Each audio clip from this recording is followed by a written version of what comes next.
కానీ చదువుకున్నాం మేము. ఐడియాలజికల్ బేసిస్ చదువుకున్నాం. ప్రతి పార్టీది సెక్యులరిజం అంటే అర్థం చేసుకున్నాం. ఫాబియన్ డెమోక్రసీ, అరే కమ్యూనిజం, సోషలిజం మీరు మొత్తం అన్నీ అర్థం చేసుకున్న తర్వాతే కదా. అంటే ఏ భావన లేకుండా, ఏ ఆలోచన లేకుండా, ఏ ఐడియలిస్టిక్ టెండెన్సీస్ ప్రాక్టీస్కి మనకి అవగాహన లేకుండా పార్టీలు పెట్టేస్తామా? అంటే సినిమాలో కూర్చొని డ్యాన్సులు చేసి, సినిమాలో కూర్చొని డైలాగులు చెప్తే వాళ్ళకి అవగాహన ఉన్నదనుకుంటున్నారా మీరు? అంటే రాజకీయాలంటే కూర్చోబెట్టి తెల్లగడ్డలు పెట్టుకొని హుందాగైన జుట్లు దువ్వుకొని సీరియస్గా ఇలా నమ్ముతూ ఇలా అంటే అలా అవసరం లేదు.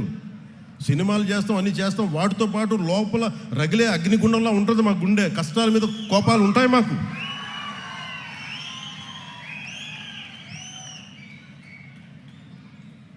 గ్లోబల్ పాలిటిక్స్ ఎలా మారిపోయింది? ఒకప్పుడు క్యాపిటలిస్ట్ అమెరికా అంటే ఈ రోజున లెఫ్ట్ టెండెన్సీస్ ఉన్నాయి. లెఫ్ట్ వింగ్ అని మాట్లాడుతూ ఉన్నాం. ఇన్ని దేశాలు ఇన్ని రకాలుగా భావజాలాలను మార్చుకుంటా ఉంటే, ఒకప్పుడు Saudi Arabia completely hard core Islamic country నుంచి ఆడవాళ్ళకి డ్రైవింగ్ లేకపోతే వాళ్ళు మార్చుకుంటా ఉన్నారు. ఆడవాళ్ళకి ఓటింగ్ హక్కు లేకపోతే ఓటింగ్ హక్కు ఇచ్చారు. ఆడవాళ్ళు డ్రైవింగ్ చేయకూడదు, ఆడవాళ్ళకి డ్రైవింగ్ చేయించారు.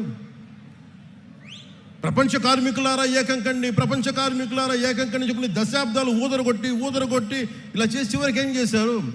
ఎవరి ప్రాంతం కార్మికులు వాళ్ళకే మీరు ఈ రాష్ట్రంలో మీకు సంబంధం అని చెప్పి వచ్చినాయి కదా ఇవన్నీ. మరి కమ్యూనిజం ఏం మాట్లాడదు దీని మీద? మీరే ఇన్ని రకాలుగా మారినప్పుడు ఇవన్నీ అర్థం చేసుకునే మేము 7 సిద్ధాంతాలుగా మాట్లాడాం. అవగాహన లేక కాదు, సంపూర్ణమైన అవగాహనతోనే మాట్లాడాం.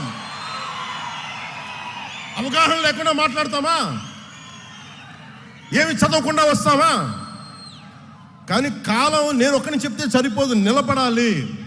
నేను ప్రతిపాదించిన సిద్ధాంతాలకి నేనే నలిగి ఒళ్ళు చిట్ల కొట్టుకొని నిలబడి విజయం సాధించి 100% స్ట్రైకింగ్ రేటు కొడితే అప్పుడు ఈ సిద్ధాంతాలను నమ్ముతారు.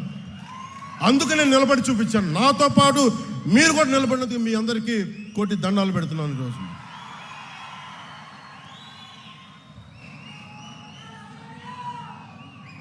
Love you. ఏదైనా మాట్లాడితే మారిపోయామంటే ల్యాండ్ ఆఫ్ తిలక్ మహారాష్ట్ర ఏం మాట్లాడద్ది? స్వరాజ్యం నా జన్మ హక్కు అని చెప్పిన తిలక్ నేలది.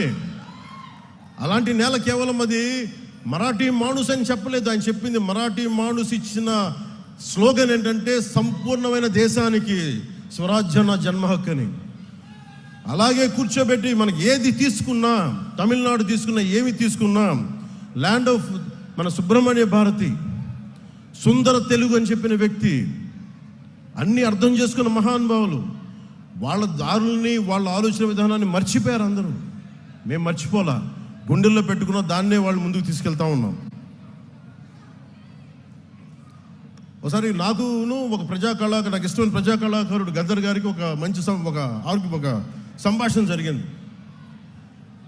నేను ఒకటే చెప్పాను, తమ్మి నువ్వు మా వాడివి కాదురా, నువ్వు వెళ్ళిపోయావు, నువ్వు పక్కకి అంటే నాన్న ఎప్పుడు నేను మనిషిని అన్నా, నేను అందరూ బాగుండాలని కోరుకుంటాను అంటే ఆయన అర్థం చేసుకుని నేను మాట్లాడుతా నేనే చెప్పాను, అన్న ఒకప్పుడు దేవుడు లేడు, దేవుడి మీద నువ్వు పాటలు రాసావు, దేవుడు లేడు విచిత్రం అని అనవసరం అని, మరి నువ్వే యాదాద్రి నరసింహుడి మీద పాటలు రాసావు, అది కూడా నువ్వే చేసావు.